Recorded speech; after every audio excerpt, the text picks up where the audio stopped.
The United Nations says half of the population of Afghanistan is suffering from extreme hunger. The UN's World Food Programme is warning that the crisis is deepening by the day. Officials fear millions of Afghans will be forced to choose between migration and starvation this winter. Day after day, Afghan families gather here in Taha province in the hope of a bite to eat. Many are forced to return home empty-handed. I have 7 children. We do not have bread to eat for breakfast. The day is over, but there is no oil to put in the pot. Decades of war, the chaotic Taliban takeover, the COVID-19 pandemic, and an economy on the verge of collapse are fueling widespread food shortages across the country. Now, winter is coming and bound to make the situation even worse, pushing the country closer to the edge of famine.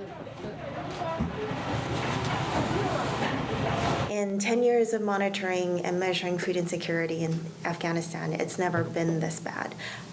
For the winter period, we're expecting almost 9 million people to be at one of the harshest, most difficult levels of food insecurity. And if we're not able to help them, then they really will cross the precipice into extreme hunger.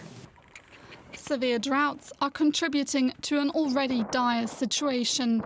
Fueled by climate change, they have become more frequent and more intense across Afghanistan. You see our farms. There is no water to drink, not for livestock, not for humans. Our livestock has died. Our children have also died. We had to leave the area and be displaced.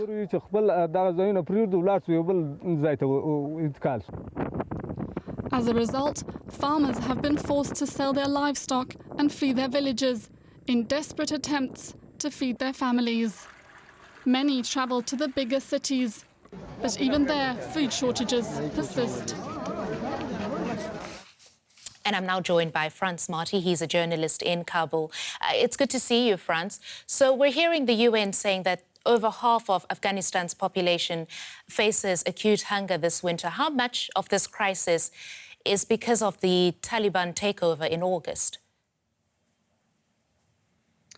As it was mentioned in your report, there are various reasons for the crisis that is now increasing with winter approaching. However, there is not as such a shortage of supplies inside Afghanistan. If you have the money, you can buy food. The problem is the economic collapse, that many families don't have anything to buy flour or even other simple items. And this economic collapse is to a large degree due to the Taliban takeover, and therefore to blame on them, or how Afghanistan expert Michael Semple put it, by taking Kabul by force, the Taliban have picked this crisis. Frans, so how are they dealing with this situation, the country's new Taliban leaders? They're blaming others. They're blaming the former government for having fled, having left them in a bad position. They kind of assumed that the former government should hand everything functioning over to the Taliban, which of course was illusionary. And secondly, they blame the international community, especially the US, because of the freezing for funding. And also there it is that the Taliban have this assumption, this is our money, it shouldn't be frozen, when the money was aid given to the former government attached to certain conditions that now the Taliban are not willing to follow through. So also there, it's to a large part their decisions that. Right.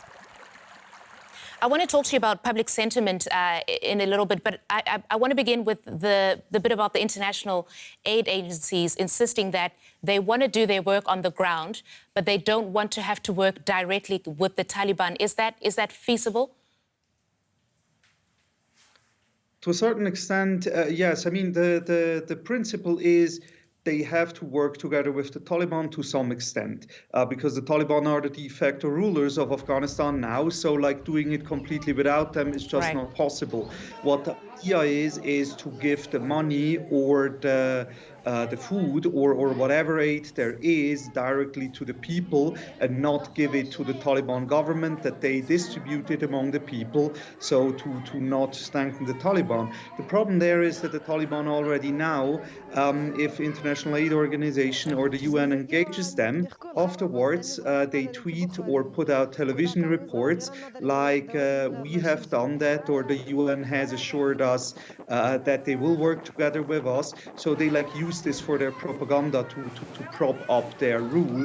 And this is, of course, a concern for aid organizations and the wider international community. All right, Marty, Frans, we have to leave it here for now, but thank you so much. That is Frans Marty talking to us from Kabul there.